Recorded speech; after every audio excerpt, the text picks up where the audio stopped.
Economics है क्या? What is economics my friends?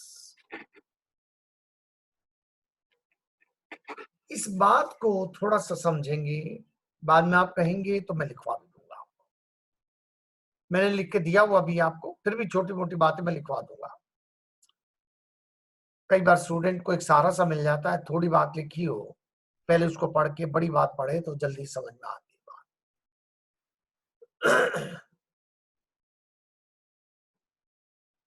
Economics का फंक्शन क्या है?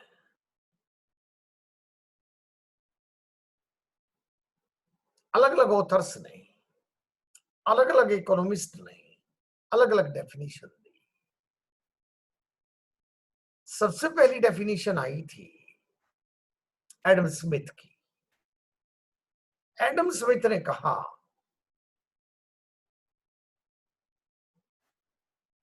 कि इकोनॉमिक्स क्या है? इकोनॉमिक्स का एक ही काम है, वेल्थ बढ़ाना, किसी तरीके से वेल्थ बढ़ाना। उसने किताब लिखी वेल्थ के ऊपर, थ्योरी ऑफ वेल्थ, और वहीं से एडम स्मिथ को कहा गया फादर ऑफ इकोनॉमिक्स। पहले इकोनॉमिस्ट थे, और भी दो इकोनॉमिस्ट उनके साथ थे वैसे, जिन्होंने इकोनॉमिक्स के बारे में बताया कि इकोनॉमिक्स का फंक्शन क्या है। उन्होंने कहा इकोनॉमिक्स का फंक्शन है एक मुल्क की वेल्थ बढ़ाना। अच्छी बात है, थोड़ी देर के बाद पढ़ने वाले हैं वेल्थ का क्या मतलब है। 4 फैक्टर ऑफ प्रोडक्शन होते हैं, land, labour, capital,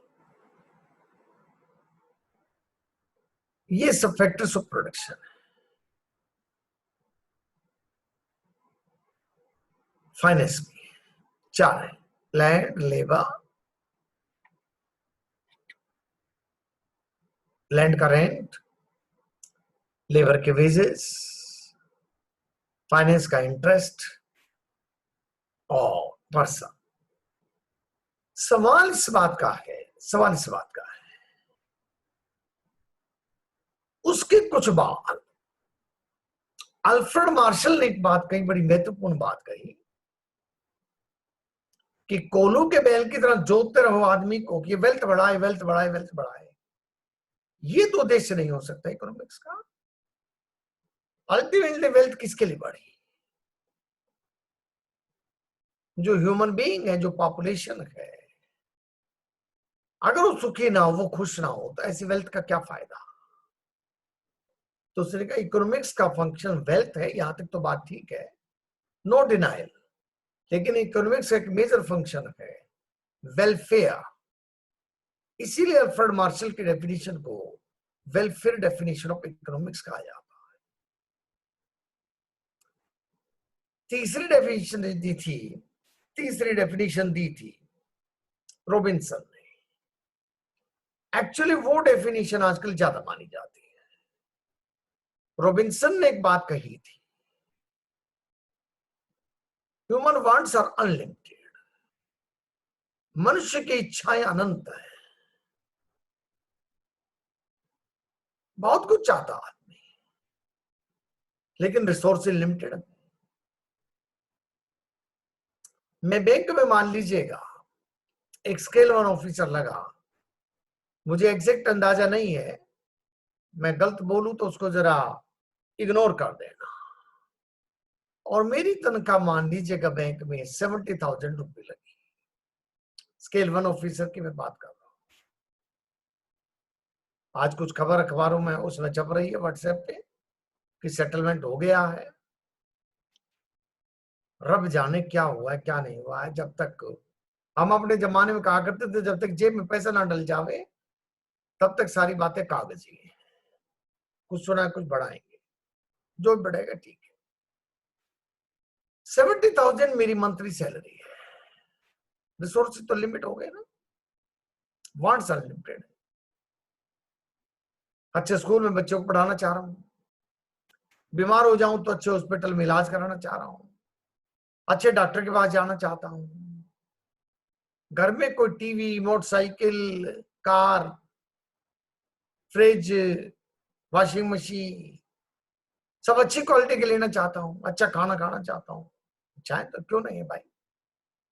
human wants are unlimited but resources are limited. और इन रिसोर्सेज की एक सबसे बड़ी बात यह है कि इनके अल्टरनेटिव यूजेज है, अल्टरनेटिव यूजेज है। थोड़ा समय लगेगा दोस्तों, समय लगेगा इकोनॉमिक्स को समझने में, बाद में लिख देंगे, नहीं भी लिखेंगे तो भी काम चल जाएगा अगर कंसेप्ट समझ में आई होगी।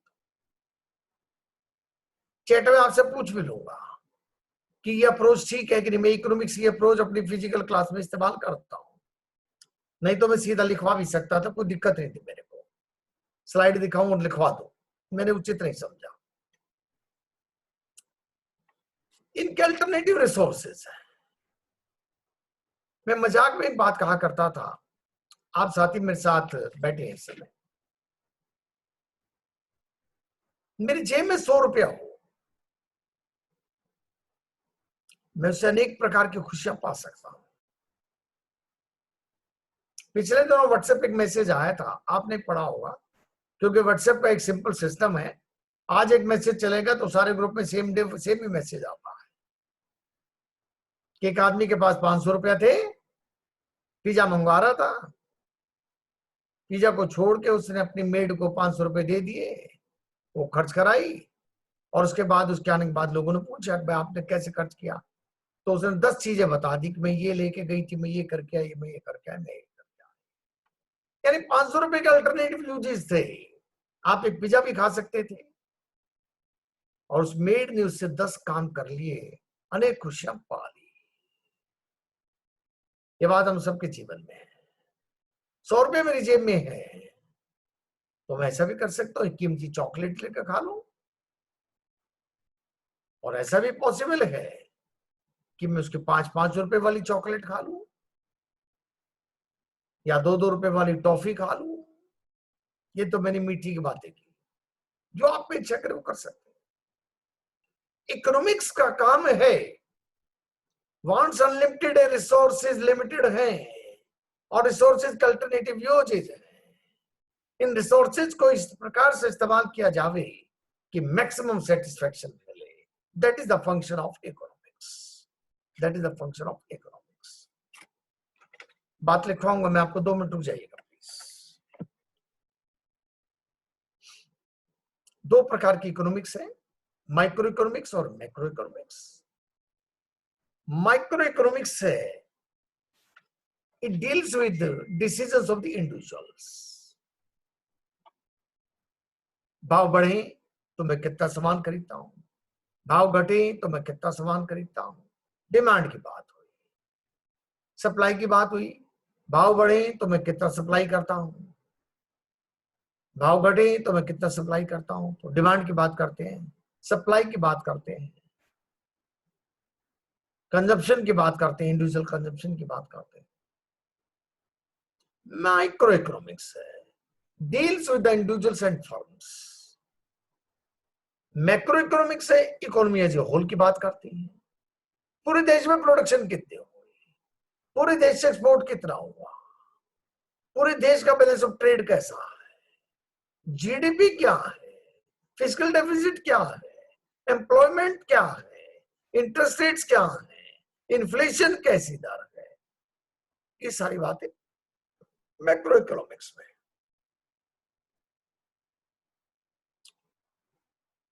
एक बात और है, types of economies, both of the types of economics और टाइप्स ऑफ इकोनॉमीज। जिंदगी में मेरे साथियों 3-4 सवाल हैं सबके सामने, हर एक इकोनॉमिक पॉलिसी के मेकर के सामने 3-4 सवाल होते हैं। पहली बात, इस मुल्क में क्या सामान बने, इस मुल्क में क्या सामान बने। और दूसरा सवाल है कि कौन बनाए, सरकार बनाए कि प्राइवेट आदमी बनाए। तीसरी बात, ये सामान किसके लिए बनाया जाए, अमीर के लिए बनाया जाए, गरीब के लिए बनाया जाए, किसके लिए बनाया जाए, या दोनों के लिए बनाया जाए। और चौथी बात, कैसे बनाया जाए, मनुष्य द्वारा बनाया जाए, मशीनों द्वारा बनाया जाए, रोबोट द्वारा बनाया जाए, कैसे बनाया जाए। ये 4 सवालों के जवाब डिसाइड करेंगे कि इकोनॉमी कैसी है। पहली टाइप ऑफ इकोनॉमी होती है कैपिटलिस्ट इकोनॉमी। कैपिटलिस्ट इकोनॉमी में प्रोडक्शन और कंजम्पशन के डिसीजन गवर्नमेंट नहीं लेती, इंडिविजुअल्स लेते हैं। बनाने वाला कहता है कि भाई ये बनाऊंगा जिसमें मुझे फायदा हो, बनाने वाला कहता है मैं ये बनाऊंगा जिसमें मुझे फायदा हो। कंजम्पशन वाला भी खुद डिसाइड करता है कि मुझे कहां पे पैसा लगाना है। मैं पिज्जा हट में जाके पिज्जा खाऊंगा या हलवाई की दुकान में 10 रुपए का समोसा खाऊंगा, ये मेरी चॉइस है। दूसरी किस्म की इकोनॉमी है सोशलिस्ट इकोनॉमी। ये फैसले सरकार करती है कि क्या बनेगा और कौन बनाएगा, सरकार करती है फैसले। इंडिया की अगर हिस्ट्री अगर आपने पढ़ी हो 47 से 70 तक की, 70 भी क्यों, मैं तो कहूंगा 90 तक की, सरकारी फैसले करती थी। यहाँ बैंकों में ब्याज की दरें क्या होंगी, लोन पे ब्याज की दरें क्या होंगी, सीमेंट का प्लांट सीमेंट कौन बना सकेगा, चीनी कौन बना सकेगा।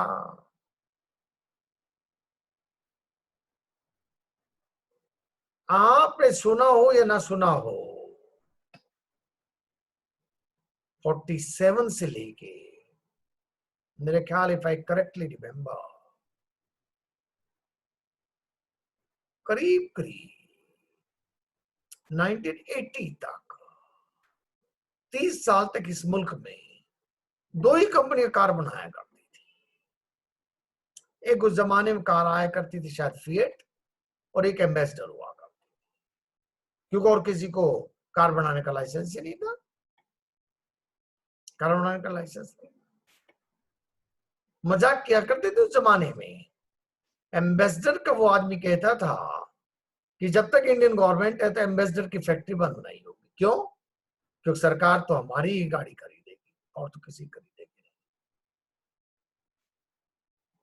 तो ये सोशलिस्ट पैटर्न है। गरीबी हटाओ, बैंक किसे लोन देंगे, सरकार डिसाइड करती, आज भी करती है। लेकिन अब प्राइवेट सेक्टर बैंक आ गए, वो इनकी बात मानते नहीं, वो तो अपने हिसाब से काम करते हैं। तो फिर होगी मिक्स्ड इकोनॉमी। सरकार कहती है भाई प्रोडक्शन और कंजम्पशन के डिसीजन तो आप ले लो, लेकिन हम आपके डिसीजन को रेगुलेट करेंगे। उसे हम कहते हैं मिक्स्ड इकोनॉमी।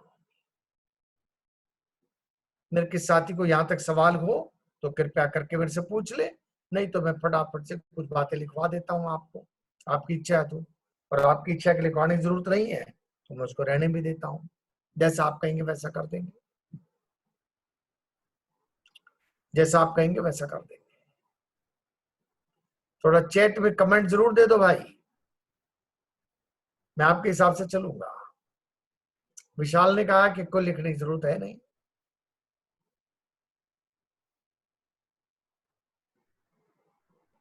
कोई बात नहीं, आप लिखिए भाई।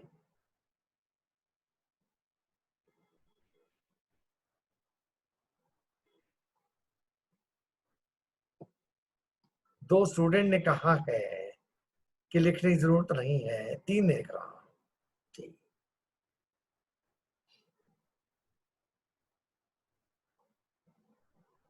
ठीक, मैं समझ रहा हूं सारी बातें, मैं सबके कमेंट देख रहा हूं। और जो लो सरगुनम में भी कह दिया कि नीडेड सर, ओके, कोई बात। कई साथी मेरे बड़े मस्त हैं, वो अपना क्लास में बैठते हैं आके, अब देख तो मैं पा ही नहीं रहा हूं।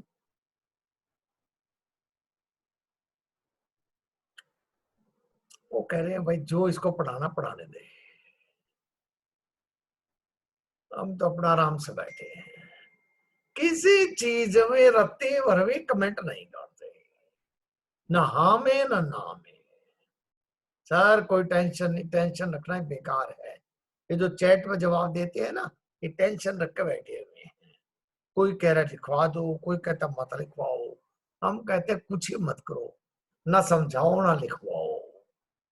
उनको भजन बढ़िया लगते हैं, जो इस क्लास से पहले लगते हैं ना भजन, उसके दीवाने हैं वो सुनते भजन बड़ा अच्छा चल रहा है, अच्छी बात है, चलो कोई बात नहीं। ऐसे जो कंफ्यूजिंग क्वेश्चन आता है वो बता दीजिए।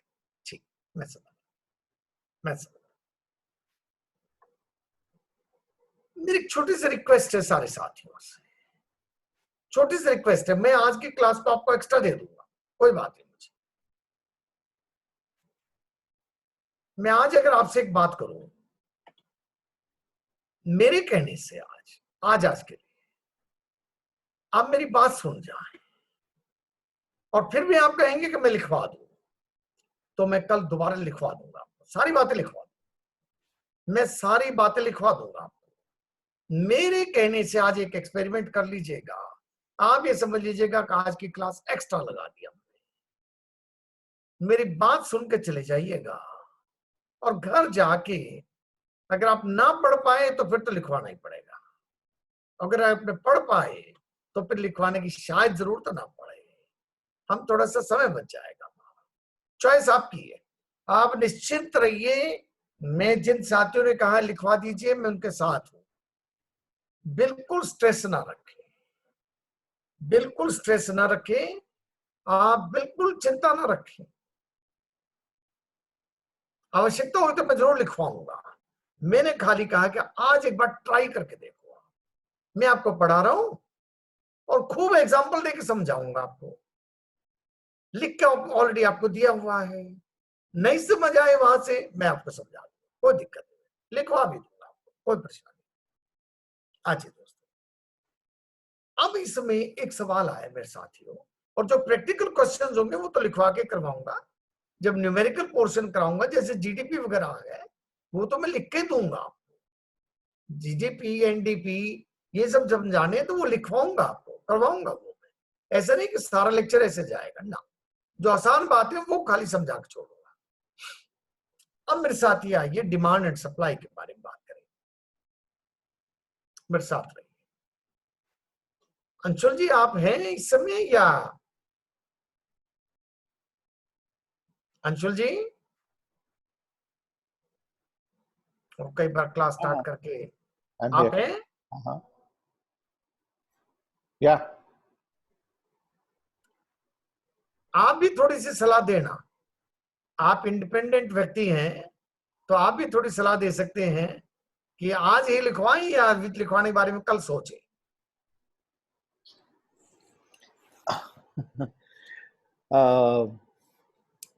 अगर आप मुझसे पूछें तो आई वुड से जितने भी पार्टिसिपेंट्स इस सेशन को अटेंड कर रहे हैं, हाँ जी, आप हमारी बात सुने, आप आराम से बात सुने जो हम बात कह रहे हैं, और आज के लिए आप अपनी नोटबुक में, जैसे हमने बात की कि एल्फ्रेड मार्शल ने वेलफेयर डेफिनेशन दी, तो आप लिख लें Alfred Marshall dash welfare definition, बस उतना लिखते जाएं। इसको मोटा मोटा लिखें, इसको वो जैसे हम रेगुलर नोट्स लिखते हैं, पूरे डिटेल्ड नोट्स लिखते हैं, वैसा ना बनाएं। ये मान लें कि एक समरी बन रही है। उसके बाद आप एक बार उसके बाद हमारी बुकलेट उठा के देखें। मेरे को नहीं लगता कि आपको उसमें से बिल्कुल भी कहीं लिखने की जरूरत होगी। आपको खुद लगेगा कि मैं अपना हाथ क्यों थकाऊं और क्यों उसको तोड़ूं।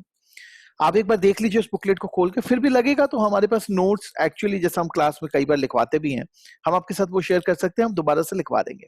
ये एक एक्सपेरिमेंट के तौर पे समझें, हो सकता है आपको इससे काफी फायदा हो। स्पेशली मैं आपको कहूंगा कि जैसे ये वाला जो टॉपिक चल रहा है, जिसमें हम इकोनॉमिक्स का इंट्रोडक्शन कर रहे हैं, ये सारी बातें कर रहे हैं, इसमें कोई फैक्ट बेस्ड ऐसा नहीं है। जैसे जब सर मनी सप्लाई की बात करेंगे, M1 M2 हम उसकी बात करेंगे। अभी किसी ने कहा था कॉइन्स से रिलेटेड क्वेश्चन था, वहां पे लिखना बहुत जरूरी है, क्योंकि वहां पे अगर हम टर्म्स नहीं लिखेंगे तो उसमें टर्म्स कंफ्यूज हो जाएंगी, किस में क्या इंक्लूड होता है, किस में क्या इंक्लूड नहीं होता है। तो मुझे लिखने की बहुत आवश्यकता है। अगर आपने समझ लिया कि एडम स्मिथ ने क्या बोला था, बेसिक रीजन क्या था, एल्फ्रेड मार्शल ने क्या बोला, लायनल रॉबिन्स ने क्या बोला, क्यों बोला, किसकी डेफिनेशन क्या करती है, आपके ऑब्जेक्टिव क्वेश्चंस करीब करीब उससे क्लियर हो जाएंगे। और उसके बाद एक बार स्टडी बुक्स में देखिए, स्टडी बुक्स में ये पोर्शन जो है करीब 2.5 से 3 पेज में मिलेगा आपको, उससे ज्यादा पेजेस भी नहीं है। एक बार कोशिश कीजिए, नहीं तो कल दोबारा कर लेंगे, कोई दिक्कत नहीं है उसमें। Okay, thank you. 3 बातें जरा सी लिख लें जो आज चैप्टर हुए अभी तक। नंबर 1, ये जरूर लिख लें क्या कवर हो चुका है। Definition of economics, definitions of economics. दूसरी बात, types of economies, types of economies. और तीसरा है types of economics, sorry, types of economics and types of economies, types of economies. आइएगा, अब बात करेंगे मेरे साथियों, ध्यान दीजिएगा, मेरे साथ रहिए। लिखिए लॉ ऑफ डिमांड, टाइटल दीजिएगा खाली लॉ ऑफ डिमांड, और फिर मेरी बात सुनिएगा। मेरे साथियों बड़ा साधारण सा एग्जांपल मैं लेता हूं इस बात को समझाने के लिए। आज तो फिर भी थोड़ी सी डिस्पोजेबल इनकम लोगों के पास ज्यादा है। कई परिवारों में पति पत्नी भी काम कर रहे हैं, दोनों काम कर रहे हैं, तो हाथ में डिस्पोजेबल इनकम थोड़ी सी ज्यादा है। मैं अगर पुरानी बात करूं, 70s की बात करूं, जब घर में एक ही अर्निंग एंड होता था, तो बड़ी डिस्टिंक्ट मेमोरीज है मुझे।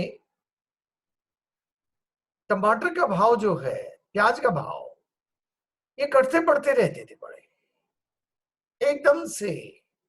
अनेक बार हमने ऐसा देखा था कि टमाटर का भाव डबल हो जाता था जब किसी भाव पर हमने टमाटर खरीदी, ऐसे ही प्याज का भाव हो जाता था, ऐसे दूध का भाव हो जाता था हमारे शहर में। गर्मी के अंदर भाव दूध का सर्दी से ऑलमोस्ट डबल हो जाया करता था। तो हम क्या करते थे, हमारे पास तो रिसोर्सेज लिमिटेड थे, ह्यूमन वांट्स अनलिमिटेड है, तो हम क्या करें। दूध पे हमने तो सोचा हुआ इतना पैसा खर्च करना हर महीने, अब दूध का भाव बढ़ गया, तो वही मान लीजिएगा 2 किलो दूध लेके आना है तो उसकी जगह पे 1.5 किलो कर दीजिएगा।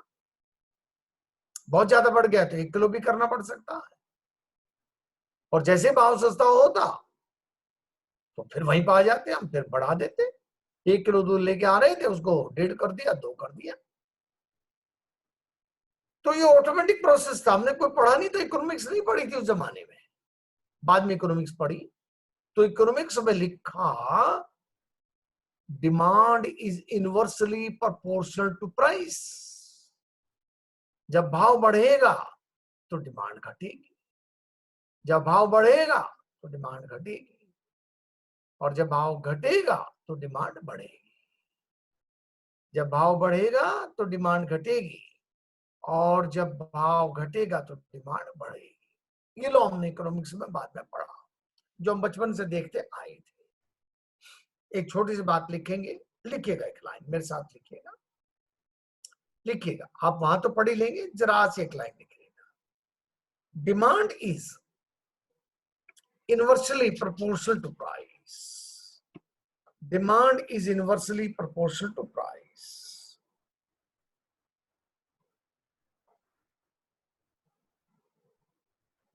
और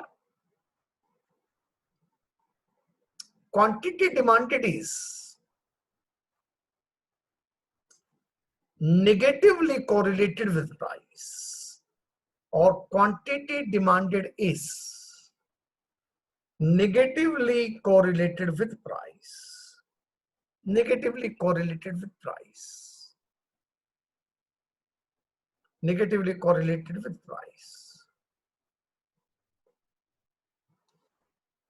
डिमांड करो, मैं आपको दिखाऊंगा एक बार, एक मिनट दिखाऊंगा आपके साथ, फाइल शेयर करूंगा। डिमांड करो कैसा दोस्तों,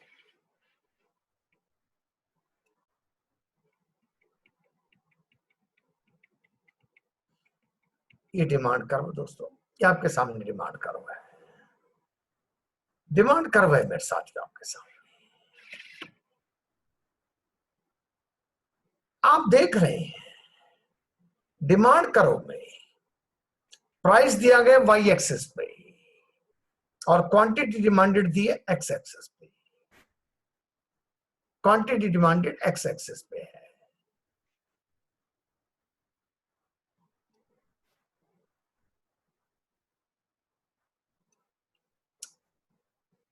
डिमांड कर्व आप देख रहे हैं, जैसे जैसे प्राइस नीचे जा रहा है क्वांटिटी डिमांडेड बढ़ती जा रही है। तो एक छोटी सी लाइन इसके साथ और लिख देंगे जरा सी।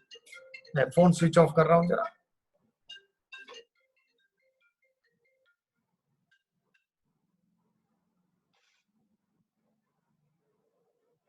आइएगा मेरे दोस्त,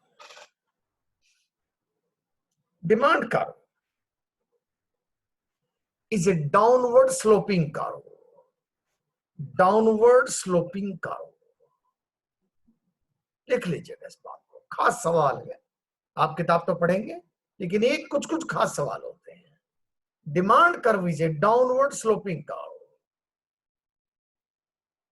moving from left to right, moving from left to right, moving from left to right. ज्यादा बातें नहीं लिखवाऊंगा मैं, कोई एक आध पॉइंट खास खास होगा। ये बात समझ में आ गई दोस्तों? अब आप कुछ भी पढ़ते रहिए, वहां पे कितनी कथा कहानी लिख रखी हो, ये बात सही है और मेरे ख्याल से सारे साथी इस बात से सहमत है। ये डिमांड शेड्यूल बना दिया आपके सामने, देखिए कि 600 रुपए प्राइस है तो 15 रुपए की क्वांटिटी होती है। 500 रुपए घट जाए तो क्वांटिटी डिमांडेड 18 हो जाती है।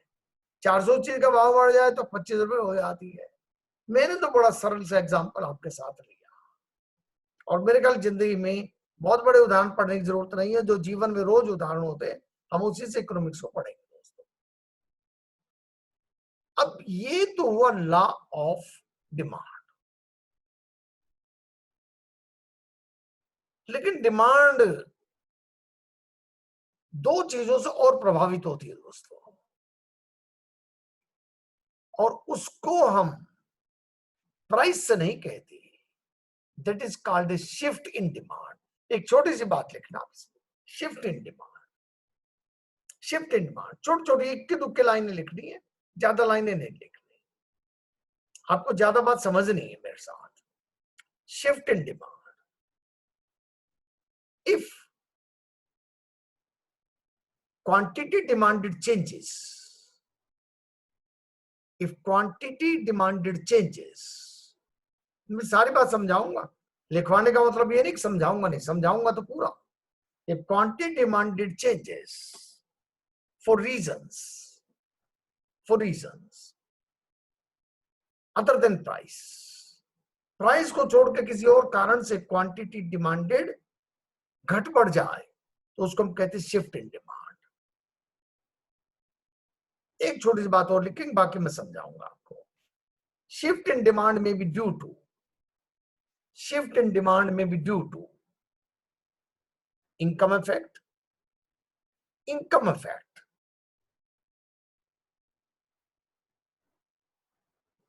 और नंबर 2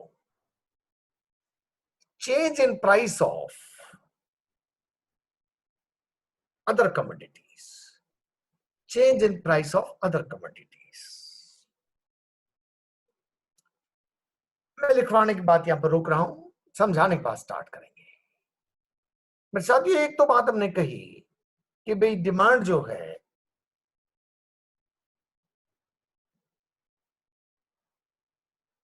दो फैक्टर है, इनकम इफेक्ट और दूसरी बात है change in the price of other commodities, change in the price of other commodities. ये तो लिखने के बाद छोटा सा पॉइंट दिखवाया आपको, खाली समझिएगा। कंसेप्ट समझ में आई होगी तो with the grace of God आपका सवाल मेरे साथियों ठीक ही होना चाहिए। प्राइस के कारण तो समझ आता था कि प्राइस बढ़ेगा तो डिमांड घटेगी, प्राइस घटेगा तो डिमांड बढ़ेगी। इनकम इफेक्ट, मेरे साथ ही क्लर्क थे, 40,000 रुपए महीना की तनख्वाह पाते थे। अफसर बन गए। मुझे बताया गया कि अब इनकी तनख्वाह जो है करीब 55,000 रुपए हो जाएगी, 15,000 तनख्वाह बढ़ जाएगी, 20 बढ़ जाएगी, पता नहीं, मुझे एग्जैक्ट पता। तो भाई साहब कल तक उसके पास हाथ में 40,000 रुपए आता था, आज उसके पास 60,000 रुपए आ जाओगे। तो जिस चीज के लिए कई बार सोच विचार में पड़ जाता था, बाजार जाता था, थोड़ी खरीद के ले आता था, अब कहेगा यार थोड़ी सी और ले सकता हूं, तनख्वाह बढ़ गई है, थोड़ी सी और ले सकता हूं। तो भाव नहीं घटा है लेकिन डिमांड बढ़ गई। तो जब इनकम बढ़ेगी तो डिमांड बढ़ेगी, इनकम बढ़ेगी तो डिमांड बढ़ेगी। इसको कहते हैं हम shift in demand, shift in demand. दूसरा फैक्टर मैंने बताया change in the price of other commodities, change in the price of other commodities. ये कमोडिटी दो प्रकार की हो सकती है दोस्तों, एक है सब्स्टिट्यूट गुड्स, एक है कॉम्प्लीमेंट्री गुड्स। बात को ध्यान से सुनिएगा दोस्तों, पढ़ लेना आप, कोई बात नहीं, समझ कर गए होंगे तो कतई कठिनाई नहीं होगी। सब्स्टिट्यूट गुड्स,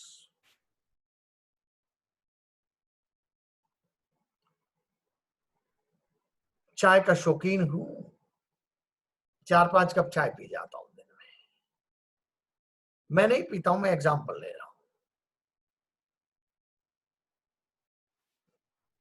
मेरा अपना मानना ये है, मेरे बहुत सारे स्टूडेंट, यंग स्टूडेंट बैठे हैं, कि अल्कोहल टू सम एक्सटेंट चाय भी वैसा नहीं है, गरम गरम पानी पियो, अच्छा सबसे बढ़िया काम है यार, है? पर कोई बात नहीं, जो शौकीन है उनके लिए बात कर रहा हूं। 6 कप के शौकीन है, दिन में 6 कप चाय पी जाते, पति पत्नी मिलकर 12 कप चाय पी जाते, और चाय का भाव बढ़ गया, ये चाय का भाव सेम रहा, सॉरी चाय का भाव सेम रहा, चाय का भाव नहीं बढ़ा, गलत हो जाता है एकदम, चाय का भाव नहीं बढ़ा, लेकिन कॉफी का भाव घट गया, कॉफी का भाव घट गया। चाय और कॉफी को सब्स्टिट्यूट मानते हैं, पता नहीं है कि नहीं, पर किताबों में सब्स्टिट्यूट माना गया इसको, चलिए हम भी सब्स्टिट्यूट मान लेते हैं। कॉफी का भाव घट गया तो पत्नी ने कहा भाई साहब ऐसा है पतिदेव, ये जो है अब हम चाय के बजाय 2 कप चाय पिएंगे, 4 कप कॉफी पिया करेंगे। क्यों? कॉफी का भाव बढ़ गया, वो कम में आती है, चाय तो वहीं के वहीं टिकी हुई है। तो सब्स्टिट्यूट का अगर भाव घट जावे तो ओरिजिनल कमोडिटी की डिमांड घट जाती है। चाय का भाव तो सेम रहा लेकिन कॉफी का भाव घट गया तो चाय की डिमांड घट जाएगी, कॉफी का भाव घटा तो चाय की डिमांड घट जाएगी, चाय का भाव नहीं बढ़ा फिर भी चाय की डिमांड घट जाएगी। दूसरे गुड्स होते कॉम्प्लीमेंट्री गुड्स, कार और पेट्रोल। ऐसा माना जाता है और देखा भी गया है, पेट्रोल का भाव बढ़ता है तो कार की डिमांड घट जाती है, क्योंकि कार चलाने के लिए तो पेट्रोल चाहिए, और कार की डिमांड ना घटे तो बड़ी कार की घट जाती है। ये बड़ी कार तो पेट्रोल पीती है भाई, और पेट्रोल हो गया महंगा, तो अब बड़ी कार के बजाय छोटी कार में काम चला लो। तो कॉम्प्लीमेंट्री गुड्स में एक का भाव बढ़ने से दूसरी प्रोडक्ट की डिमांड घट जाती है। कार का भाव नहीं बढ़ा, पेट्रोल का भाव बढ़ गया तो उसकी डिमांड घट गई, कार की डिमांड घट गई। That is called as complementary goods, it is called as shift in demand. Next बात, कॉम्प्लीमेंट्री गुड्स में कोरिलेशन नेगेटिव है, सब्स्टिट्यूट गुड्स में कोरिलेशन पॉजिटिव है। अब इसके साथ आता लॉ ऑफ सप्लाई, इस लॉ ऑफ सप्लाई को भी समझ लीजिएगा, लॉ ऑफ सप्लाई को भी समझिए, उदाहरण से समझाऊंगा आपको। पहले एक लाइन लिख लीजिएगा, लॉ ऑफ सप्लाई, एक लाइन लिखेंगे, ज्यादा नहीं लिखेंगे, सारी बातें नहीं लिखवानी। Law of supply, quantity supplied is directly proportional to prices. Directly proportional to prices.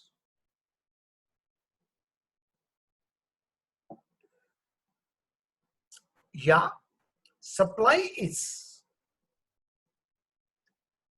positively correlated to prices. Supply is positively correlated to prices.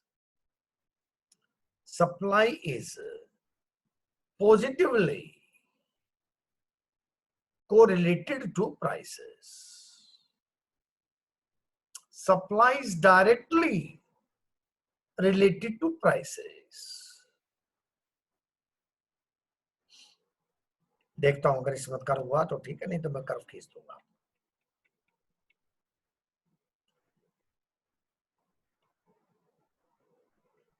नहीं तो शिफ्ट एंड डिमांड है.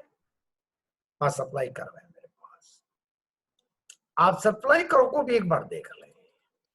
सप्लाई कर्व को देखें. प्राइस गिर रहा है, सॉरी, प्राइस बढ़ रहा है तो सप्लाई जो है बढ़ रही है. उधर प्राइस ऊपर जा रहा है, सप्लाई बढ़ रही है. लिख ले. Supply curve is upward sloping curve. Upward sloping curve. Supply curve is A upward sloping curve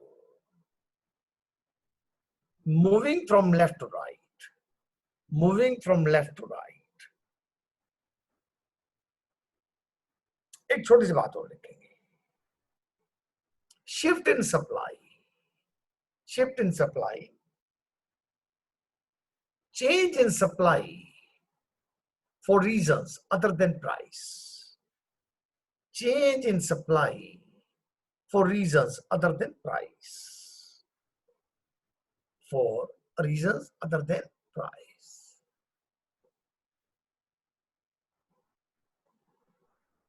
Shift in supply may be due to. Shift in supply may be due to change in the price of other commodities. Change in the price of other commodities. Change in the price of other commodities.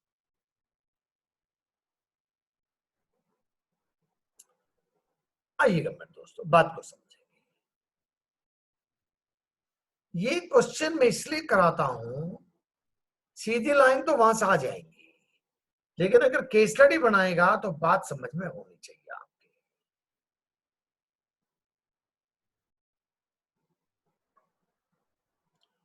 मैं एक manufacturer हूं. किसी सामान की मेरी cost 100 रुपए पड़ रही थी और मुझे 110 रुपए बाजार में मिलते थे. 100 रुपए के पीछे मुझे 10 रुपए मिलते थे. मेरी कॉस्ट बढ़ गई, 108 रुपए हो गई. मार्केट में भाव बढ़ा नहीं. मार्केट में भाव बढ़ा नहीं. मैं अब सामान ज्यादा नहीं बनाऊंगा. काय मेहनत करूं? रिटर्न तो है नहीं काम में. भाई साहब याद रखिए, थोड़ी सी देर के लिए नौकरी से हट जाइएगा, किसी दुकान पे आ जाइए. दुकानदार के पास क्या इंसेंटिव है दुकान खोल के सामान बेचने का, पूरा दिन बैठे रहने का. 2 पैसे कमाएगा जब भी तो ना, नहीं तो क्या करेगा. बंद भी कर देते हैं लोग. और भाव बढ़ जावे, मान लीजिएगा 100 रुपए की कॉस्टिंग आ रही थी, पहले भाव था 110, अब मान लीजिएगा 100 रुपए की कॉस्टिंग आ रही है, कॉस्टिंग 100 की मान लीजिएगा, भाव घट के हो गया 102, 110 वाला, मुझे बचने लगे 2 रुपए 100 रुपए के पीछे. मैंने कहा यार कर कला लो, जितना थोड़ा बहुत होता है यार, क्या करना है, छोड़ो. डबल शिफ्ट लगा करती थी मेरी, 1.5 शिफ्ट लगा करती थी. मैंने 1 शिफ्ट लगा गया, मैं नहीं बैठता, 8 घंटे काम करेंगे बस, ठीक. भाव बढ़ के हो गए 110 से 120, बड़ा मजा आया. 100 रुपए की चीज 120 में बिक रही है, भाई 20 रुपए कमा रहे हैं। सारी लेबर को कहा डबल शिफ्ट लगाया करो भाई, डबल शिफ्ट। मौका है भाई, इस समय कमा लो जो कमाना है। तो लॉ ऑफ सप्लाई कहता है जब प्राइस बढ़ेंगे तो सप्लाई बढ़ेगी, जब प्राइस घटेंगे तो सप्लाई घटेगी। बात समझ में आ गई? फोर्सेस बिहाइंड द सप्लाई का, सप्लाई के पीछे क्या फोर्सेस है? एक तो कॉस्ट ऑफ प्रोडक्शन, मेरे को कॉस्ट ऑफ प्रोडक्शन बढ़ रही है घट रही, क्या हो रहा है। दूसरा प्राइस ऑफ रिलेटेड कमोडिटीज, उससे मिलती जुलती जो कमोडिटी है उनका क्या प्राइस है। फिर गवर्नमेंट की पॉलिसी है, गवर्नमेंट की पॉलिसी। आपने देखा होगा ना, दवाइयों पे कई बार गवर्नमेंट फिक्स कर देती है प्राइस इतना, और भी कई चीजों पर कर देती है। आजकल अस्पताल में भी शायद मेरे ख्याल है कोविड के चक्कर में कुछ सरकार ने नियम बनाए कि भाई कोविड का जो ट्रीटमेंट पेशेंट के लिए आवेगा तो आप पर डे इतने से ज्यादा पैसे नहीं ले सकते। तो गवर्नमेंट प्राइस भी कर सकते हो, गवर्नमेंट का पॉलिसी भी कर सकती है। चेंज इन प्रेफरेंस से भी फर्क पड़ता है, चेंज इन प्रेफरेंस से फर्क पड़ता है। दैट डिसाइड्स द सप्लाई का। ये बातें मेरे साथियों हैं डिमांड एंड सप्लाई के बारे में। अब क्वेश्चन आया कि इक्विलिब्रियम कहां पे आएगा, डिमांड एंड सप्लाई का इक्विलिब्रियम कहां पे आएगा, डिमांड एंड सप्लाई का इक्विलिब्रियम कहां पे आएगा दोस्तों, डिमांड एंड सप्लाई का इक्विलिब्रियम कहां आएगा। देखिए ये शिफ्ट के जो भी कर्व हैं वो इस प्रकार से दिखाए जाते हैं। ये शिफ्ट है, ये कर्व था, प्राइस से कोई रिलेशन नहीं है, ये कर्व थोड़ा सा शिफ्ट कर गया for factors other than price. Equilibrium देखिए डिमांड एंड सप्लाई का मेरे साथियों, एक कर्व होगा यहाँ पर कहीं ना कहीं पे, ये जहां पे डिमांड कर्व और सप्लाई कर्व एक दूसरे को इंटरसेक्ट करेंगे, that position is called as equilibrium price. ये देखिए ये इक्विलिब्रियम प्राइस है, this price is equilibrium price. जहां पे डिमांड और सप्लाई कर्व एक दूसरे को काटेंगे, that position is called as the equilibrium price. चाहे तो लिख भी सकते हैं equilibrium price when demand and supply curve intersect each other, it is called as equilibrium price, it is called as equilibrium price, it is called as equilibrium price। थोड़ी सी बात छोड़ के मेरे साथियों काम करेंगे, हम थोड़ी सी बात छोड़ के करेंगे। It is called equilibrium price. क्या कह रहा है मेरा एक स्टूडेंट, क्या कह रहा है?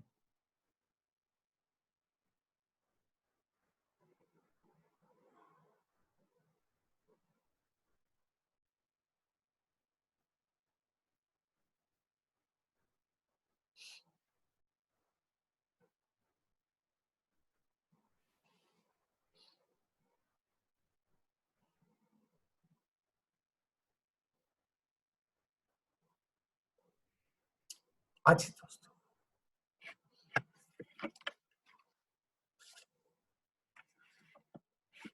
जरा सा एक बार ट्राई करके देखते हैं।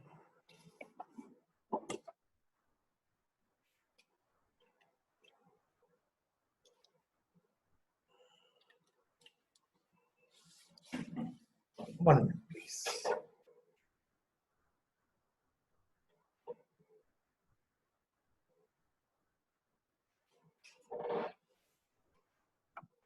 One minute, please.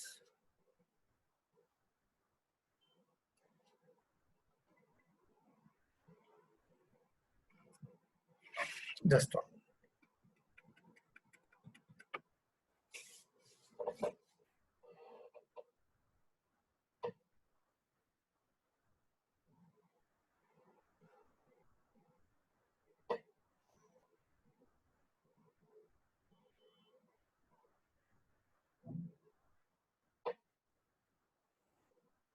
1 minute please, give me 1 minute.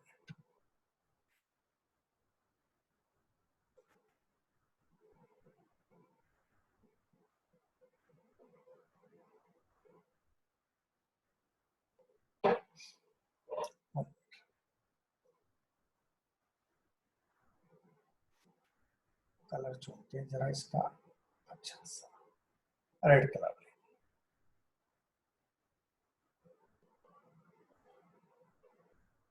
ये वाई एक्सिस है, ये एक्स एक्सिस है, ये क्वांटिटी है, ये प्राइस है। प्राइस कर्व ध्यान देंगे, ये प्राइस कर्व है। जैसे जैसे प्राइस नीचे आ रहा है क्वांटिटी बढ़ती जा रही है। ये डिमांड कर्व है, this is called as demand curve. और ये सप्लाई कर्व है, ये सप्लाई कर्व है दोस्तों। प्राइस कम था तो सप्लाई कम थी, जैसे जैसे प्राइस बढ़ता जा रहा है तो सप्लाई बढ़ती जा रही है। ये देखिए ना, यहाँ पे ये सप्लाई है, यहाँ पे ये सप्लाई थी इस प्राइस पे, इस प्राइस पे ये सप्लाई थी। जिस पॉइंट पे ये इंटरसेक्ट करेंगे, this point is called as equilibrium price. This point is called as equilibrium price. मेरे साथियों, किस साथी के मन में क्वेश्चन है मेरे से बात कर लेंगे, नहीं तो फिर आगे बढ़ेंगे। हम इसके बाद नेक्स्ट चैप्टर लेंगे मनी सप्लाई का।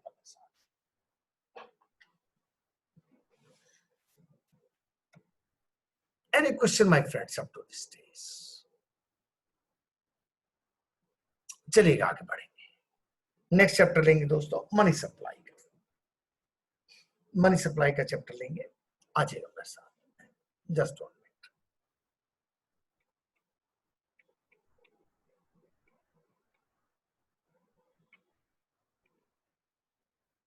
Money supply and inflation.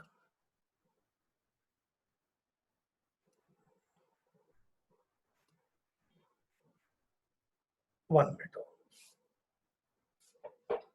इसमें भी जरा सा ये करना पड़ता है। आगे यहां से कमांड लेगा इसकी।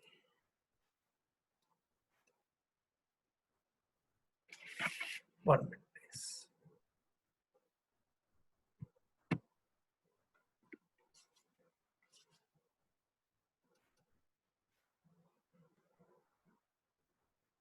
Money supply and inflation.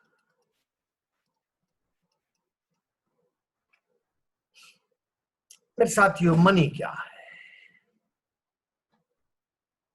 ध्यान देंगे।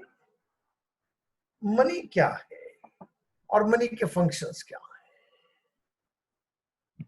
लिखने का प्रयास मत करिए, मेरी रिक्वेस्ट है, लिखने का प्रयास इसलिए मत करिए कि ये आपको लिख के दिया गया है, ऑलरेडी लिख के दिया हुआ है सारा। मनी के 4 फंक्शंस है मेरे साथियों। मीडियम ऑफ एक्सचेंज है,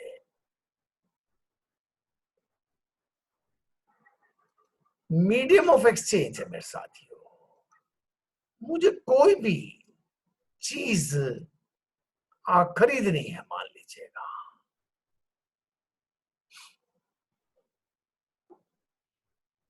दो मिनट मेरी बात सुनिए, फिर समझा देता हूं इसको। आपको एक छोटी सी घटना बताता हूं, कैसे समझ में आता मनी आपको। मैं छत्तीसगढ़ में गया, मेरे साथी हैं शायद इस क्लास में, रायपुर से बैठे हुए, अंबिकापुर करके वहां पे जगह है छत्तीसगढ़ में। मुझे बताया गया कि आदिवासी यहाँ पे एक जमाने में चिरौंजी दाना लेके आते थे, फॉरेस्ट की प्रोड्यूस होती है वो, और बाजार में नमक के बदले उसको बेच जाते थे। That is called as barter, BARTER। लेकिन मनी किस काम आएगा। मैं चिरौंजी दाना लेके आऊं और उसको मैं 500 रुपए किलो बेचूं, 500 रुपए मेरे हाथ में आ जाए और उस 500 रुपए में से मैं 10-20 रुपए का नमक खरीद लूं। तो money is a medium of exchange. कोई वस्तु खरीदना चाहता हूं, संतरे, सेब, केले, सोना, इलेक्ट्रिकल का सामान, रुपया देता हूं, सामान खरीद देता हूं। तो मैं बता सकूं कि भाई ये जो है इसके बदले में ये पैसा मुझे मिलेगा। Measure of value, measure of value, ये सामान कितने का है?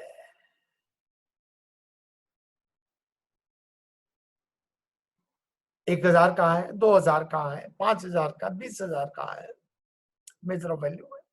तीसरा, स्टोरेज ऑफ वैल्यू, रुपया मैं घर पे रख लूं तो स्टोरेज वैल्यू है, किस पैसे से मैं सामान खरीद सकता हूं। चौथा, स्टैंडर्ड फॉर डेफर्ड पेमेंट्स, तो ज्यादा दिमाग मारी मत करिए, याद रख लीजिएगा बस, standard for deferred payments. Money supply पे आइए मेरे साथियों, मनी सप्लाई पे क्वेश्चन ये है, अब इसको छोड़ देंगे, थोड़ी देर के लिए मेरे साथ रहेंगे। मनी सप्लाई का मतलब क्या है और इसका महत्व क्या है? एक समय में मार्केट में कितना पैसा है, कितना पैसा है, that is called as money supply. थोड़ी सी देर में हम करने वाले हैं इन्फ्लेशन के बारे में बात है, इन्फ्लेशन के बारे में बातें करने वाले हैं। जब मार्केट में पैसा ज्यादा हो और सामान कम हो तो चीजों का भाव बढ़ जाता है। अनेक लोग पैसा लेकर खड़े हैं कि सामान मिल जाए। जो चीज कल तक 20 रुपए की थी, दुकानदार कहता है भाई जो 30 देने को तैयार हो तो आ जावे, आगे आ जावे, उसको दूंगा। क्योंकि पैसा सबके पास बहुत हो गया तो कोई सारे पहुंच गए वहां, उसने उसका भाव 40 कर दिया। मनी सप्लाई का इन्फ्लेशन से डायरेक्ट लिंकेज है कि मनी सप्लाई बढ़ेगी तो भाव बढ़ेंगे। तो money supply is stock of money in circulation in the economy. लिखना चाहे तो लिख सकते हैं, खाली इतना पॉइंट लिख के छोड़ सकते हैं, बस ज्यादा कुछ नहीं लिखना। Money supply is the stock of money in circulation, stock of money in circulation in the economy, in the economy at a given point of time, at a given point of time, at a given point of time, at a given point of time. Next है दोस्तों, ये 4 numerical आपको याद रखने हैं। मैं आपको बता दूं, इतना छोटा सा पोर्शन है और आपका खूब अच्छा न्यूमेरिकल यहां से निकाल सकता है।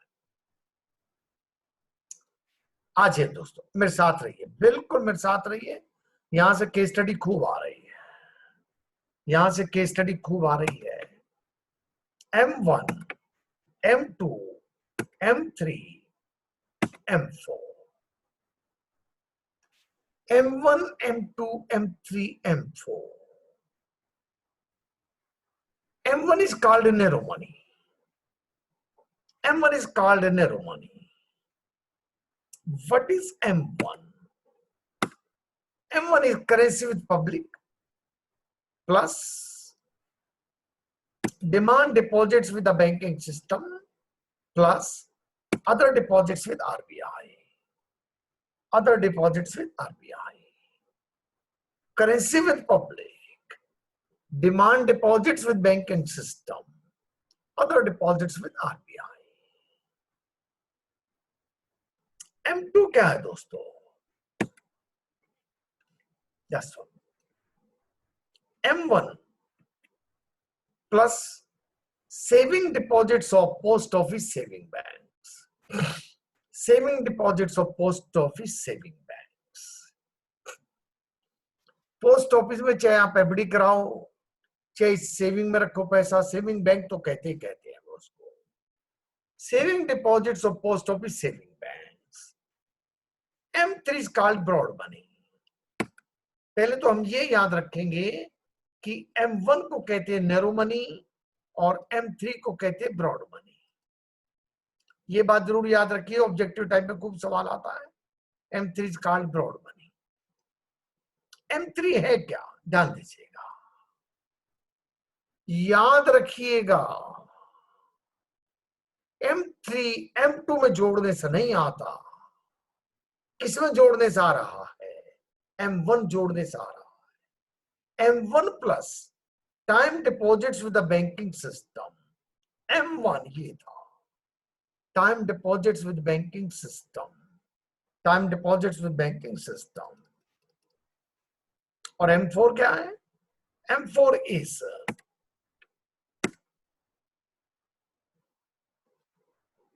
just a minute. M4 is M3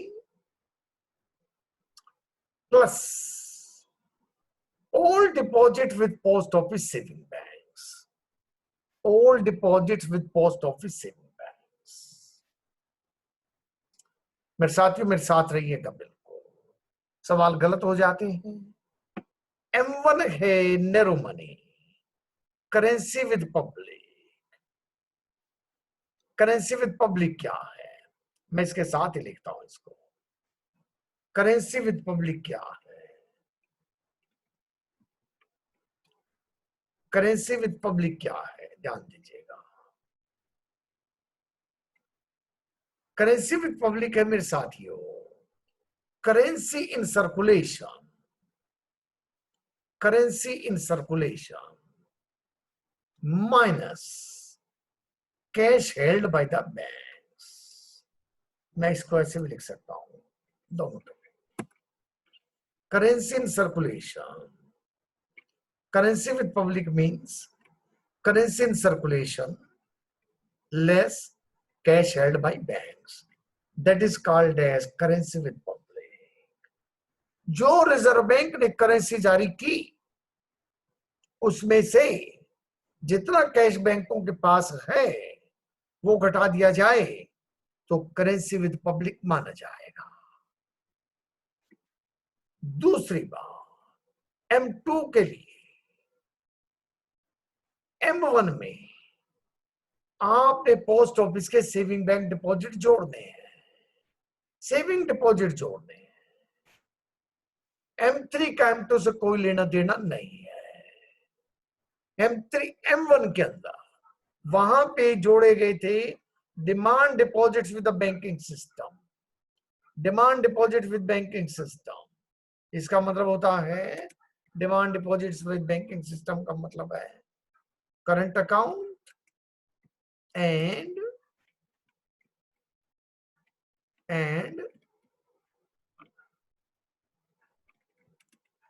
demand liability portion of saving deposits. ले लीजिए, demand deposits with banking system का मतलब है current deposits and demand liability portion of saving deposits. RBI समय समय पे बताता है कि सेविंग डिपॉजिट्स में से कितना % डिमांड माना जाए और कितना टाइम माना जाए। M3 में time deposits with banking system, time deposit with banking system में FD plus time deposit portion of time liability portion of saving deposits. पूरी टेक्निकल तक लेके जा रहा हूं मैं आपको, कोई मुश्किल काम नहीं है। M4 का M3 से ताल्लुक है। M3 plus all deposits with post office saving bank, all deposits with post office saving bank। all deposits में कौन से आ जाएंगे, all deposits में कौन से आ जाएंगे, saving deposits plus time deposits, excluding NSC of course। Currency with public मैंने बताई थी आपको, टाइम डिपॉजिट भी आपको मैंने बता दिया। आज एक बार इसको बड़े आराम से देख लें आप, फिर उसके बाद आगे बढ़ेंगे। आज हम आपको न्यूमेरिकल दे देंगे करने के लिए, क्लास में मैं कल करवाऊंगा। आज हम आपको रात को या कल सवेरे न्यूमेरिकल भेज देंगे, आप उनको सॉल्व करेंगे इसके न्यूमेरिकल, और फिर कल उसके ऊपर चर्चा कर लेंगे।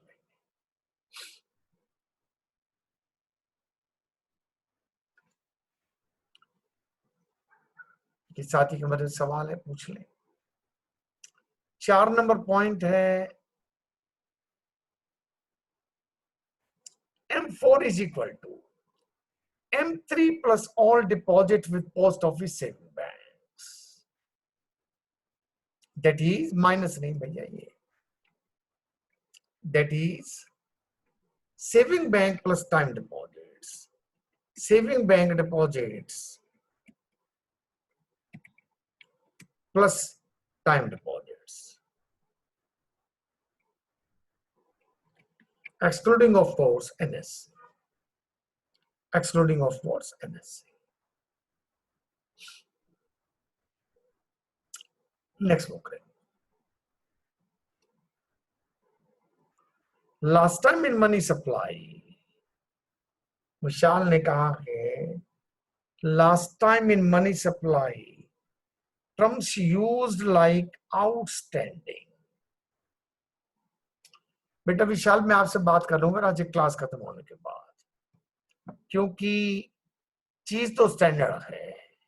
अब उसने क्या टर्म यूज की मैं आपसे डिस्कशन कर दूंगा, क्योंकि M1, M2, M3, M4 की डेफिनेशन स्टैंडर्ड है, स्टैंडर्ड डेफिनेशन है।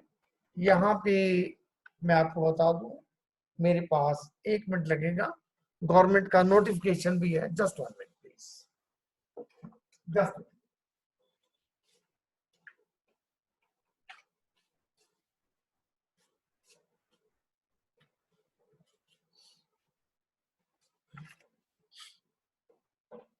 2 मिनट रुकेंगे।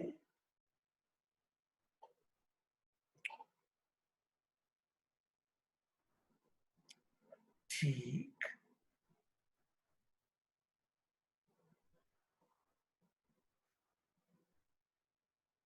उसी ने इन्हीं को किसी को कुछ कहा होगा आउटस्टैंडिंग, क्योंकि डेफिनेशन तो स्टैंडर्ड जो गवर्नमेंट नोटिफिकेशन है M1, M2, M3, M4 का, उसमें कहीं पे वर्ड आउटस्टैंडिंग का इस्तेमाल नहीं किया गया। Still I would like to discuss must the class is over. Okay, next वो करेंगे, बात करेंगे इन्फ्लेशन की। आज मैं सोच रहा हूं कि इसमें जरा सा मैं आपको पहले कंसेप्ट दे दूं, फिर आपको समझाऊंगा इन्फ्लेशन क्या है मेरे दोस्तों। What is about inflation? Inflation है, मेरी बात सुनेंगे, कुछ बातें लिखनी होगी तो बाद में लिखेंगे, पहले इसको समझ लीजिएगा। इन्फ्लेशन है क्या? जब भाव लगातार बढ़ते जाए, हर साल हर महीने भाव बढ़े, तो उस चीज को कहते हैं इन्फ्लेशन। इंग्लिश में हम बोलते हैं sustained rise in the level of prices of goods and services. Sustained increase in the level of prices of goods and services, it is called inflation. It is called inflation. Impact क्या है inflation का? Purchasing power of money goes down. Money की purchasing power गिर जाती है. Purchasing power of money goes down. Number 2, each unit of money can buy less. मेरे पास 100 रुपया हो, कल तक वो 2 किलो सामान खरीद सकता था, आज वो 1.5 किलो सामान खरीद सकता है। मेरे पास 100 रुपया हो, कल तक वो मुझे 10 पीस दे सकता था किसी चीज के, आज वो मुझे 8 पीस दे पाता है। रियल वैल्यू ऑफ मनी घट जाती है।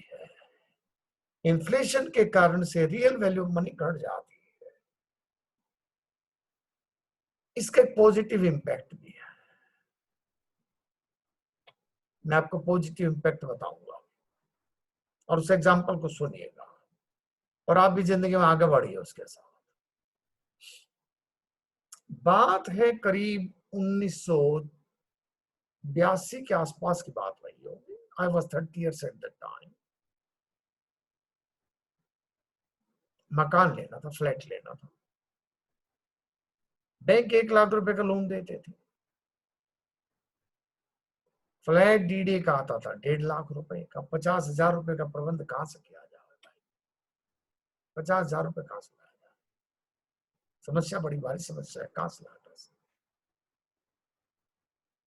तो हमारे एक दोस्त ने हमको समझाया, फ्लैट ले लो, करो कहीं रिश्तेदारों से, मित्रों से, यहां से वहां से वहां से। अरे मैंने कैसे 1 लाख रुपए की किस्त आती है भाई, 700 रुपए किस्त बैंक लगा देगा, तनख्वाह तो थोड़ी सी है, तो किस्त कैसे निकलेगी यार? तू तो कह रहा और पैसा और पैसा उधार ले लो, उनका भी वापस करना। तो उसने कहा तेरी किस्त ये ना 20-25 साल सेम रहेगी 700 की, लेकिन तू दिल्ली में रहता नहीं, तेरे मकान का किराया बढ़ता जाएगा।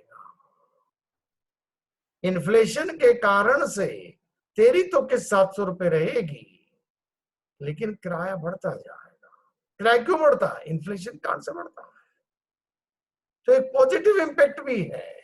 मैंने जो लोन लिया 1 लाख रुपए का बैंक से, इन्फ्लेशन बढ़ी तो उसकी वैल्यू घट गई। असल में देना तो 1 लाख है, लेकिन तनख्वाह भी तो बढ़ गई मेरी तनख्वाह बढ़ गई, वो 700 रुपए किस्त धीरे धीरे करके आसान लगने लग गई। आइए, मेजर्स ऑफ इन्फ्लेशन। इन्फ्लेशन कैसे मेजर किया जाता? पहली बात इसकी हुई, मेजर्स ऑफ इन्फ्लेशन मैं बताऊंगा। मेजर्स ऑफ इन्फ्लेशन ध्यान देंगे जरा सा, जस्ट मिनट। यहीं पर कहीं पर स्पेस क्रिएट कर लेते हैं। मेजर्स ऑफ इन्फ्लेशन, आइए मेरे दोस्त, इन्फ्लेशन कैसे मेजर होती है? ये मान लीजिएगा, जस्ट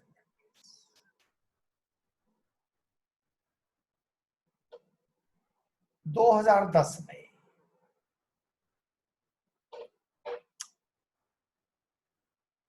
चीज का भाव था 100 रुपया। 1 जनवरी 2010 को, 1 जनवरी 2011 को इसी का भाव बढ़ के हो गया 110 रुपए। तो इन्फ्लेशन की दर कितनी हो गई? 10 डिवाइडेड बाई 100 इंटू 100, यानी कि 10%। फिर 1/1/2012 को इसी का भाव बढ़ के हो गया 120। 10 बढ़ा, लेकिन कितने बढ़ा? 110 पे बढ़ा। तो इस बार इन्फ्लेशन की दर कितनी हो गई? कितनी हो गई? 0 से 0 गया, 100/11, 11 नहीं मान 99, 9.1% ले लो। 1/1/2013 को ये भाव 130 हो गया, फिर 10 रुपए बढ़ गया, लेकिन 120 में बढ़ा। तो इन्फ्लेशन कितनी रहेगी दोस्तों? 8.33%। 0 से 0 गया, 12/8 96, 4 12 36, सॉरी, 8.33%। तो मेजर्स कैसे की जाती है इन्फ्लेशन? एनुअलाइज्ड, साल के दौरान। ये तारीख मैंने 1 जनवरी ले ली है, ये 5 मार्च भी हो सकती थी, ये 22 जुलाई भी हो सकती थी। कि पिछले साल 22 जुलाई को क्या भाव था, इस साल 22 जुलाई को क्या भाव है, उसके हिसाब से इन्फ्लेशन नहीं है। एनुअलाइज्ड भैया इसको थोड़ा लिख ही लेंगे, मेरा ख्याल है it will be useful. Inflation थोड़ा सा लिखिए, फटाफट लिखिए, जरा सा छोटे छोटे पॉइंट्स लिखिए, फिर किताब में पढ़िए। थोड़ा टेक्निकल पॉइंट्स हैं और अपनी कॉपी में लिख लीजिएगा, अपने घर जाके नोट्स में से लिख लीजिएगा। M1, M2, M3, M4, 2 minute रुकिएगा, जल्दी नहीं करेंगे, जल्दी नहीं करेंगे प्लीज। अगर आप M1, M2, M3, M4 मैंने तो दे रखे हैं उसमें, लेकिन मैंने इस तरीके से नहीं दे रखे, मैंने एक थ्योरी में दे रखे हैं। आप लिखना चाहते हैं तो मैं 2 मिनट का समय आपको दे देता हूं M1, M2, M3, M4 को लिखने का। लिख लीजिएगा, मेरा भी ख्याल ये बन रहा है, 2 मिनट क्विकली लगेंगे दोस्तों। इस प्रकार से जैसे मैंने बनाई ये टेबल, आप इस तरीके से बना के लिखिएगा इसको।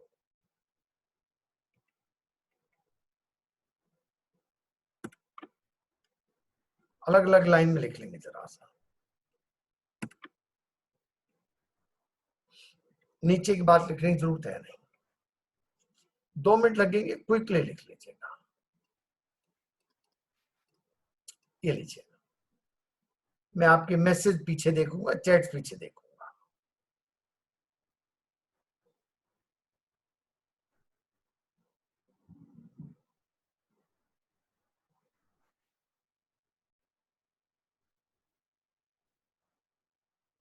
Just 1 minute, just 1 minute.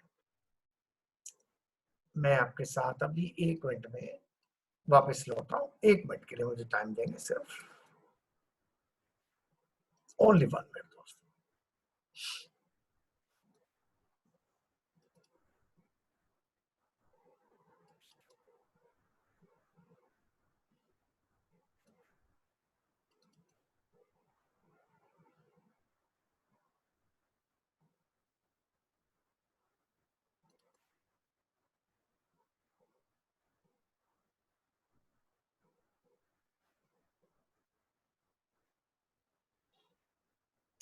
One minute और,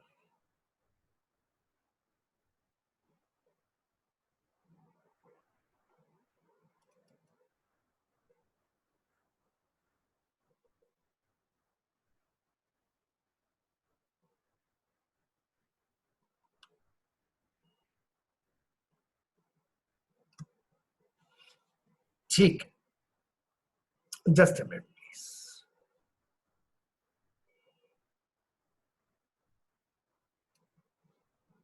वन मिनट और,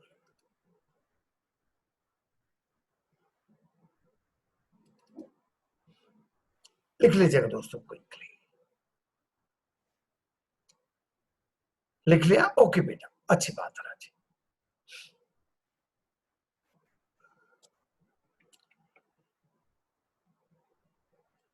इन्फ्लेशन से पहले मेरे मन में एक बात आ गई है, थोड़ा सा प्रयास करेंगे, थोड़ा सा आपको लिखना पड़ सकता है। मैं केस स्टडी आपके साथ शेयर कर रहा हूं, जस्ट ए मिनट। सोचा कि उस काम को कंप्लीट कर ही लेते हैं जरा।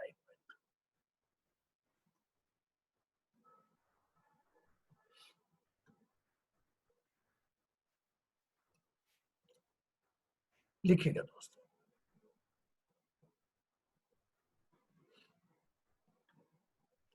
लिखिएगा currency with public, currency with public, notes in circulation. अपने सवाल उतार लीजिएगा, सवाल अपनी कॉपी में उतार लीजिएगा। Notes in circulation, notes in circulation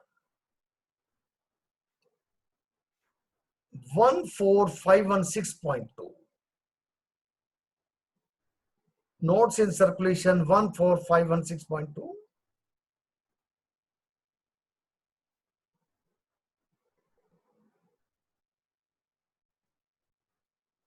circulation of rupee coin 182.3,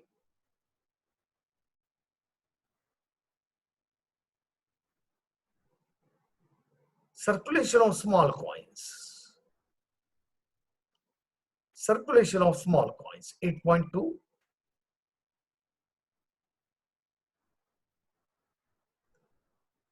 Cash in hand with banks. Cash in hand with banks, 580.4, 580.4, 585.4. Demand deposits with banks. Demand deposits with banks, 8936.4, 8936.4.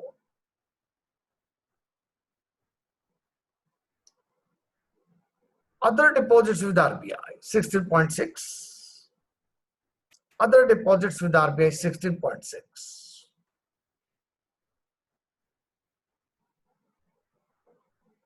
Post office saving bank deposits, 452.4. Post office saving bank deposits, 452.4.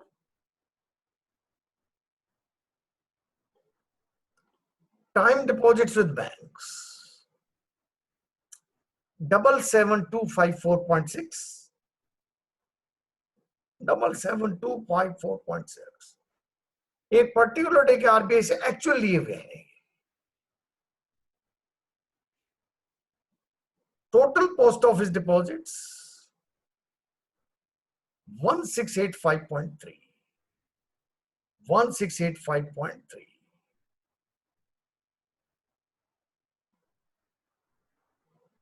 आप ये 6 सवालों के जवाब दे दीजिएगा. What is the amount of currency with public? What is the amount of currency with public?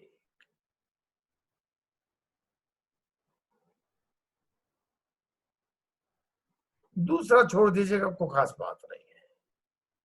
Calculate M1, M2, M3, M4. Calculate M1, M2, M3, M4. प्रयास करिएगा मेरे साथियों, प्रयास करिएगा. फिर मैं करवा देता हूं आपको, अभी करवा दूंगा.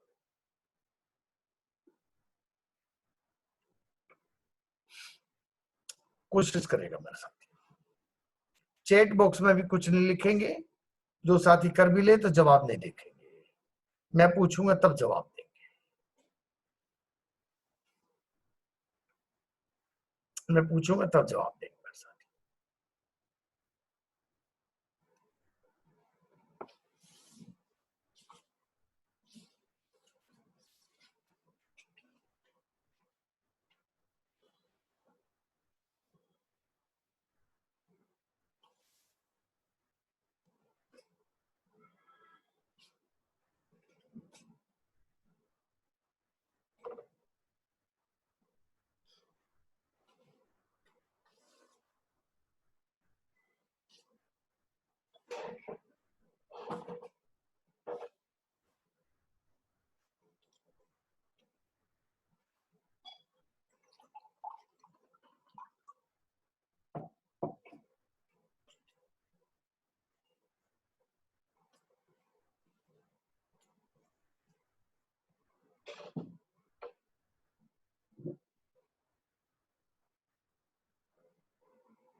अच्छा दोस्तों,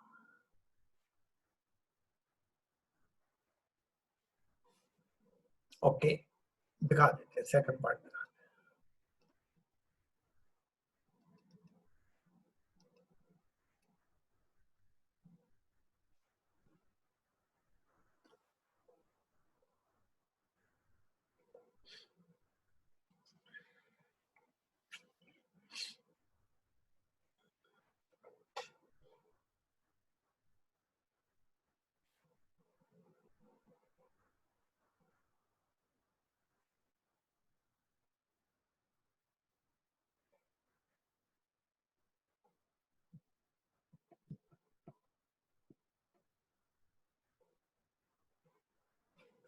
कर लिया भाई? कितने साथियों ने कर लिया भाई?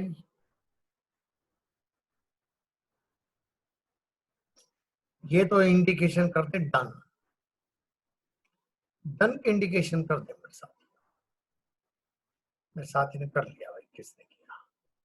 राकेश कुमार ने कर लिया, विनय ने कर लिया। गुड।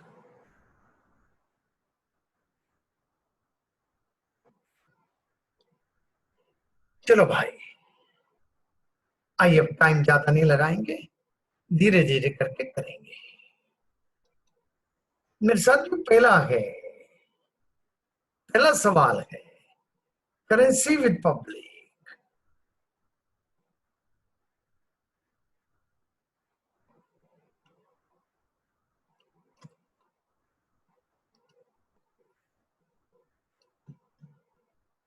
ये भी ध्यान नहीं रहा, मुझे थोड़ा सा बड़ा करना चाहिए था। कोई बात नहीं, अब तो आपने कर नोट ही कर लिया है, तो आपने नोट कर लिया इसको। आज ही दोस्तों, करेंसी विद पब्लिक क्या है मेरे साथियों? What is currency with public? मैं आपको यहाँ पे सोल्यूशन कर देता हूँ। करेंसी विद पब्लिक, ये फाइल शेयर नहीं हो रही है क्या? सॉरी। ठीक है दोस्तों, आ जाएगा। करेंसी विद पब्लिक देखते हैं जरा, एक मिनट।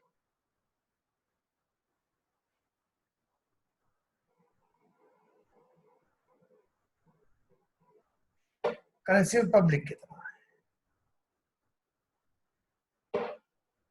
करेंसी विद पब्लिक है क्या मेरे साथियों?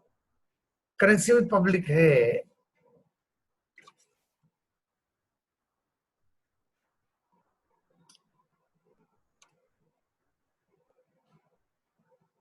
currency in circulation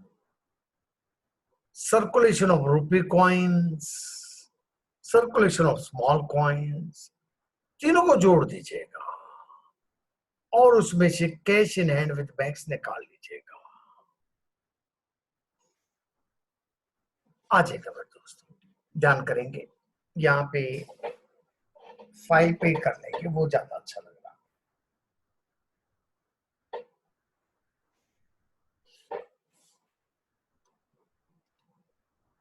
one minute,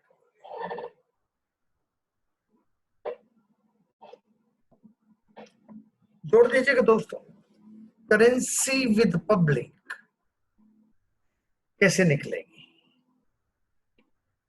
ये नोट्स इन सर्कुलेशन जोड़ दीजिएगा, 14,516.2 plus 182.3 plus 8.2 minus cash in hand with banks 585.4, और ये निकाल दीजिएगा दोस्तों कितना आएगा।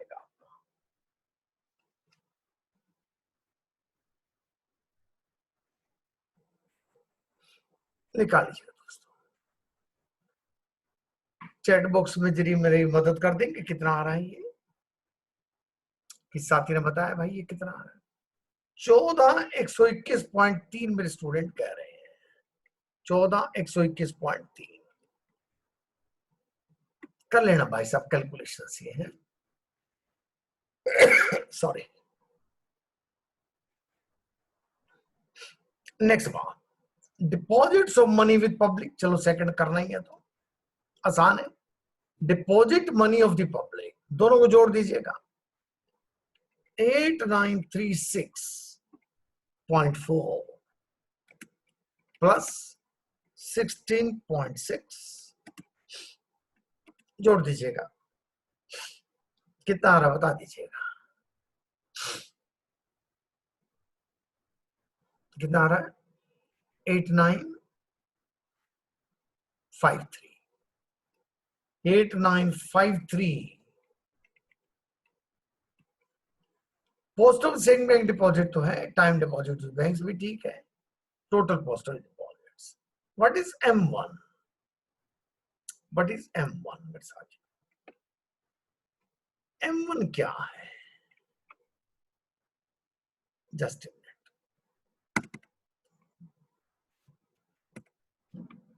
M1 का फार्मूला लिखिए पहले।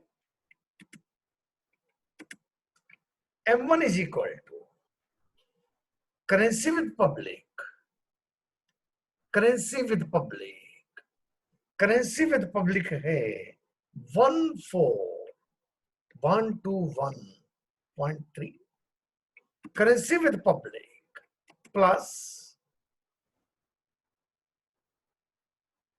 deposits of money with public, deposits of money with public, या deposits of money with public,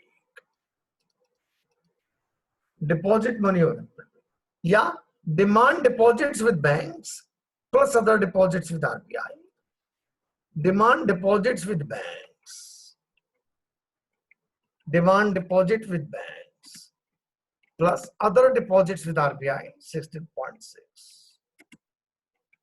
बना दीजिएगा टोटल कितना आएगा। M1 कैलकुलेट कर दीजिएगा दोस्तों, M1 कैलकुलेट कर दीजिएगा, जरा क्विकली टोटल करके बताइएगा, क्विकली बताइएगा टोटल करके कितना है। 2-3 साथियों ने बताया, कुल मिला के बताइए। टोटल करने में कहाँ दिक्कत है भाई, टोटल करने में भी कहाँ दिक्कत है मेरे दोस्तों। अरे भाई, currency with public plus demand deposit with banks plus other deposits with RBI,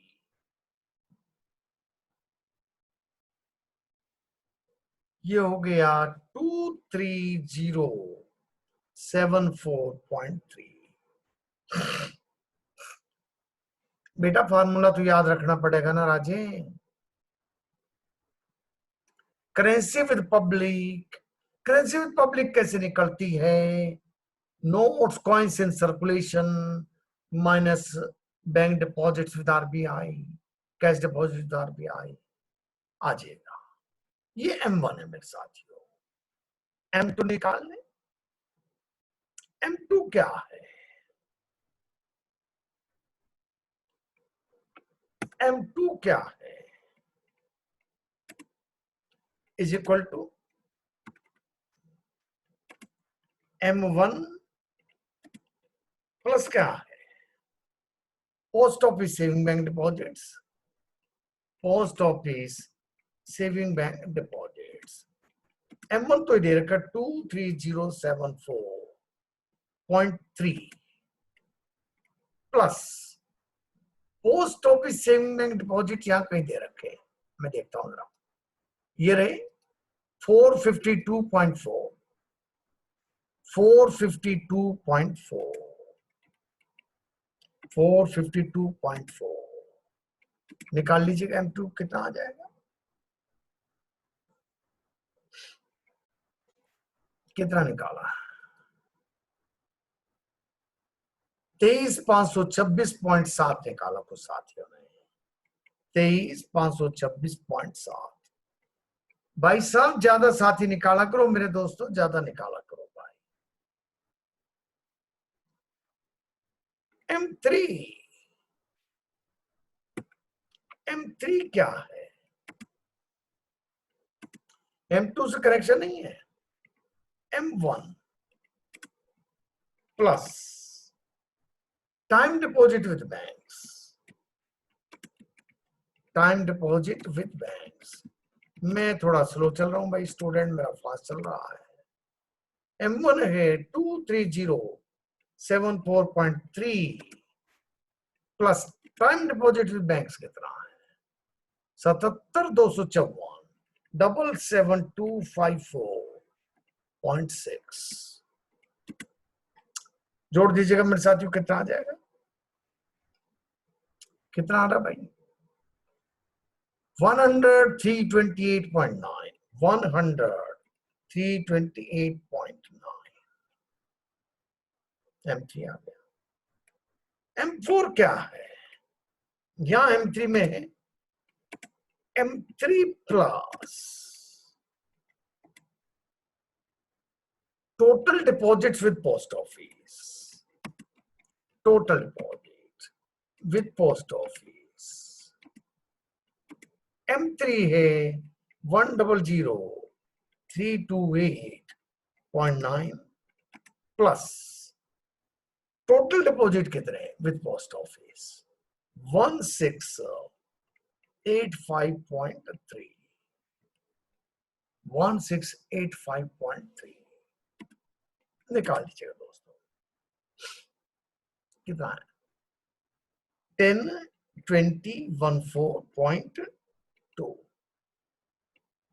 अब यहां पे कई बार आपका examiner total post office deposit नहीं देता, कई बार आपका एग्जामिनर सिर्फ time deposit with post office दे देता है। टोटल पोस्ट ऑफिस डिपॉजिट देने के बजाय टाइम डिपॉजिट दे देता है कुल मिला के। अगर टाइम डिपॉजिट दिए हों तो फिर आपको दोनों जोड़ने पड़ते, ये भी जोड़ना पड़ता और ये टाइम डिपॉजिट की जो फी करती होती ये भी जोड़नी पड़ती, तब आपका सवाल होता। मैं विशाल से बात करूंगा क्योंकि अभी तक तो जितनी बार भी सवाल आया है वो इसी पैटर्न पे ही आया है। लोग उलझ जाते, याद नहीं करा होता और कोई दिक्कत नहीं आती है। आमतौर से सवाल इसी पैटर्न पे आता है।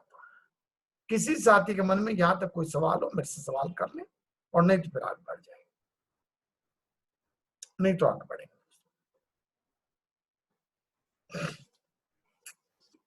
किसी साथी के मन में कोई सवाल पूछ ले और नहीं तो फिर आगे बढ़ेंगे।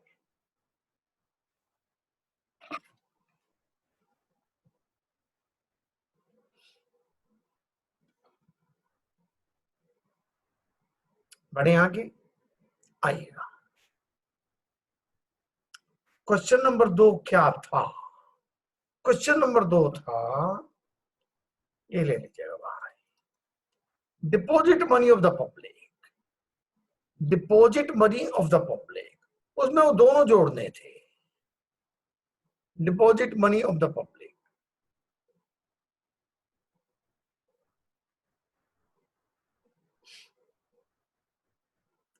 नेक्स्ट वो करेंगे। इन्फ्लेशन की बात थोड़ी सी और करेंगे दोस्तों, 5 मिनट हो गए आपसे। इन्फ्लेशन के मेरे साथियों कारण क्या है, फिर आप पढ़ के आइएगा। 2 प्रकार के इन्फ्लेशन है। डिमांड पुल इन्फ्लेशन, भैया आप चैट बॉक्स में इस समय कुछ ना लिखे, क्लास स्टार्ट हो चुकी है, बाद में बात करेंगे। मैं क्लास जब फिनिश कर दूंगा आपके सवालों को जवाब दे दूंगा। डिमांड पुल इन्फ्लेशन, क्वांटिटी तो मार्केट में उतरी है, डिमांड सडनली बढ़ गई किसी भी चीज की, क्वांटिटी सप्लाइड सेम है। नेचुरल दुकानदार कोशिश करेगा जो ज्यादा प्राइस दे दे उसी को माल बेचूं, तो भाव बढ़ जाते हैं। Aggregate demand is more than the aggregate supply. Therefore, shortage increases the price. दूसरा रीजन है कॉस्ट पुश इन्फ्लेशन। जो सामान हम बना रहे हैं उसमें जो रॉ मटेरियल लगता है उसी की कॉस्ट बढ़ जाए। मुझे पहले एक चीज 100 रुपए की पड़ती थी, मैं 110 की बेच देता था। अब मुझे खुद ही घर पे 108 की पड़ने लग गई, तो मैं 110 में कैसे बेचूं? तो मैं थोड़ा सा उसका प्राइस बढ़ा देता हूं। That is called as cost push inflation. जो मैन्युफैक्चरर है उसी की इनपुट की कॉस्ट बढ़ जाए तो उसे प्राइस बढ़ाना पड़े, उसे कहते हैं कॉस्ट पुश इन्फ्लेशन। इंडिया में इन्फ्लेशन मापने के कई इंडेक्स हैं, wholesale price index, consumer price index. Wholesale price index क्या दोस्तों? जो भाव होलसेलर रिटेलर से ले रहे हैं उस भाव में जो परिवर्तन आता है, इंक्रीज आता है, वो होलसेल प्राइस इंडेक्स बनता है। दूसरा कंज्यूमर प्राइस इंडेक्स, जिस भाव पे रिटेलर कंज्यूमर को दे रहा है उसके भाव में इजाफा होता है, इंक्रीज होता है, तो उसे कंज्यूमर प्राइस इंडेक्स कहते हैं। उसे कंज्यूमर प्राइस इंडेक्स कहते हैं।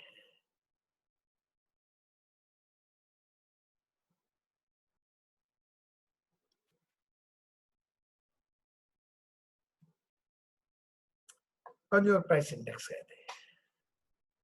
पहले सारा फोकस होलसेल प्राइस इंडेक्स पे होता था और इसे हेडलाइन इन्फ्लेशन हम कहा करते थे।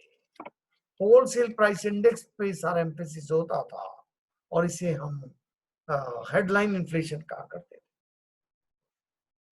ये मंथली कैलकुलेट होता है, चाहे होलसेल प्राइस इंडेक्स हो चाहे कंज्यूमर प्राइस इंडेक्स हो। जहां तक कंज्यूमर का सवाल है, मैं हूं आप हैं, हमारे लिए कंज्यूमर प्राइस इंडेक्स ज्यादा रेलिवेंट है। इसे ही कोर इन्फ्लेशन कहते हैं। आरबीआई का फोकस आजकल कोर इन्फ्लेशन पे है।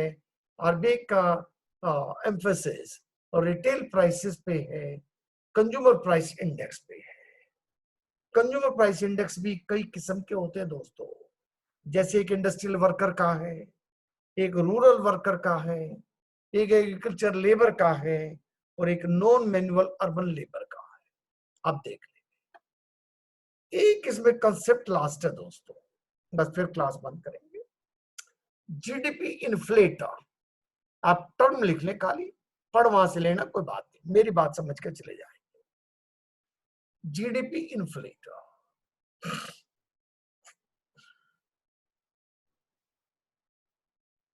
एक छोटी स्टोरी सुनेंगे मेरे से, फिर इस बात को समझेंगे।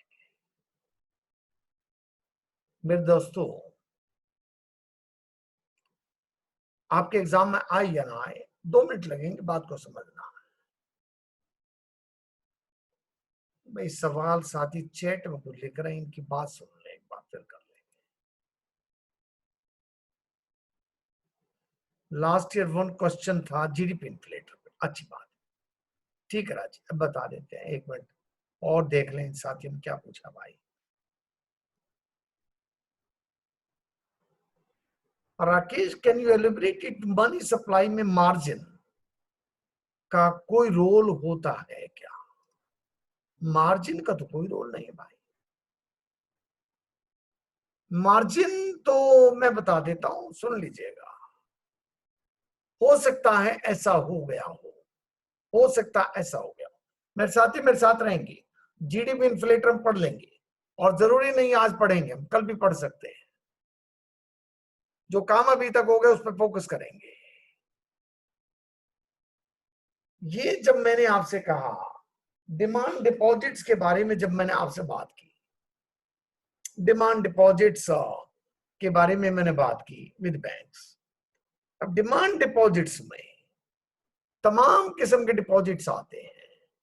Current deposits, margin money, bills payable, आपका इंटर ऑफिस एडजस्टमेंट्स, ये सब डिमांड डिपॉजिट्स का हिस्सा है।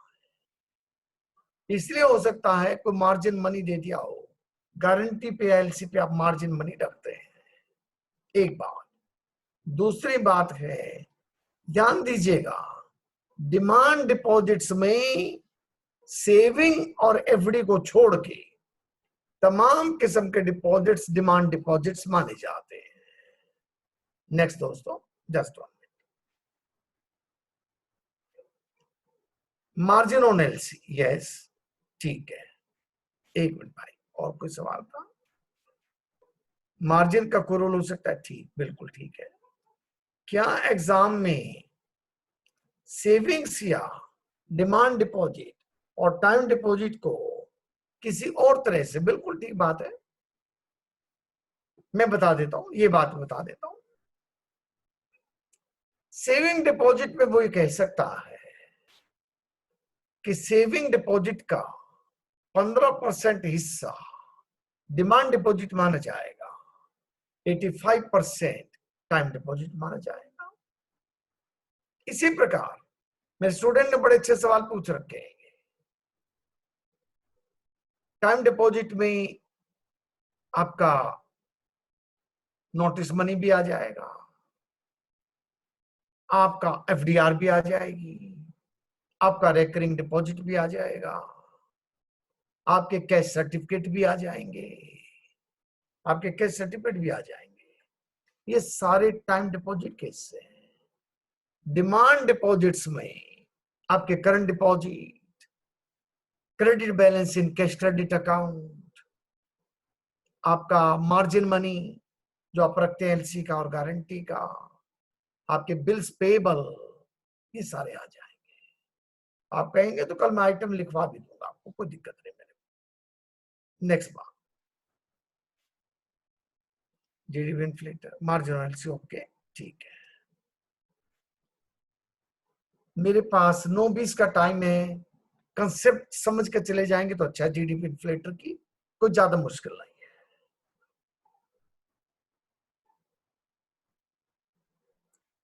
ये जब कंज्यूमर प्राइस इंडेक्स कैसे बनता है, एग्जाम में आए या ना आए, बात को समझ लीजिएगा। कोई 300-400 कमोडिटी सरकार छांट लेती है, उनके भाव ट्रैक किए जाते हैं हर महीने। हर महीने उन 300-400 आइटम्स के भाव ट्रैक किए जाते हैं। 100 पॉइंट का इंडेक्स बनता है। 100 पॉइंट में से किसी चीज को 0.2 मिलेगा, किसी का हिस्सा 0.3 होगा, किसी का 2% होगा, किसी का वेट 2.5 होगा, किसी का वेट 1 होगा, ऐसे करके वेट होंगे। इनके प्राइसेस को ट्रैक करके 300, 400, 500 आइटम्स के उनके वेट के हिसाब से इंडेक्स बनता है। ये आइटम कंज्यूमर प्राइस इंडेक्स में 6 साल पहले फिक्स हुई होंगी और उन्हें आइटम का भाव ट्रैक होता है। नई आइटम नहीं जोड़ी जाती जब तक कि कंज्यूमर प्राइस इंडेक्स नया ना बने। इस बीच में मार्केट में अनेक किस्म की प्रोडक्ट आ जाती है। अब उनका भाव तो पता ही नहीं लगता कि भाई उनके भाव बढ़ रहे हैं घट रहे हैं। उसके लिए जीडीपी इन्फ्लेटर है। जीडीपी इन्फ्लेटर में जो नई प्रोडक्ट है, जो प्राइस इंडेक्स में पहले से नहीं है, उनके भाव के हिसाब से इसको ट्रैक किया जाता है। जो पहले से बास्केट बनी थी गुड्स एंड सर्विसेज की, उसकी प्रोडक्ट को छोड़ के जो नई प्रोडक्ट इंट्रोड्यूस हुई है, उनके भाव में क्या भाव में अंतर आया, बढ़े या घटे, उसको ट्रैक करने को हम कहते हैं जीडीपी इन्फ्लेटर। जीडीपी इन्फ्लेटर की बास्केट बदलती रहती है। एक तो कंज्यूमर प्राइस इंडेक्स की बास्केट है, 400 आइटम है मान लीजिएगा, उसमें एक होलसेल प्राइस इंडेक्स की बास्केट है जिसमें 500 किस्म की प्रोडक्ट दी गई है। उनकी तो चर्चा हो ही नहीं रही यहाँ पे। जो उस बास्केट के अलावा मार्केट में नई प्रोडक्ट आई है, उनके भाव ट्रैक किए जा रहे हैं। तो जीडीपी इन्फ्लेटर के लिए प्रोडक्ट बदलती रहेंगी। कल तक हम मोबाइल का भाव ले रखते थे मान लीजिएगा, आज मोबाइल की बजाय कोई नई चीज आ गई तो उस बास्केट में नई चीज आ गई। तो इसके लिए basket keeps on changing with investment pattern and consumption pattern of the consumers. Consumption pattern of the consumers. नई चीजें जुड़ती रहती हैं और पुरानी चीजों की वेटेज घटती रहती है। That is called as GDP inflator. ये चैप्टर कृपया करके आज रात को या कल सवेरे थोड़ा समय लगा दीजिएगा पढ़ने का, अपनी थ्योरी की बुकलेट में जो आपको गई है। बाकी का काम कल करेंगे मेरे साथियों। क्लास आज ऑफ करेंगे, अनलेस किसी साथी का कोई मन में सवाल हो बात कर लेंगे मेरे से, अदरवाइज मीटिंग क्लोज करेंगे दोस्तों।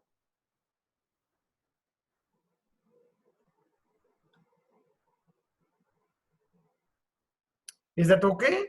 कोई सवाल होंगे तो आप कल भी पूछ सकते हैं, कोई दिक्कत नहीं दोस्तों।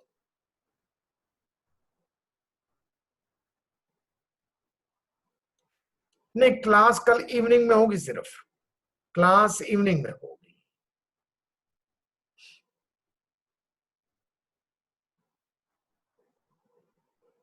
विशाल ठीक है बेटा, कोशिश करेंगे राजी। देखो पूरी परमात्मा कृपा रखे, आप मेहनती इंसान हैं तो बेटा काम बढ़ना चाहिए राज। स्टूडेंट पता नहीं पेपर ही ऐसा बनाते जालिम।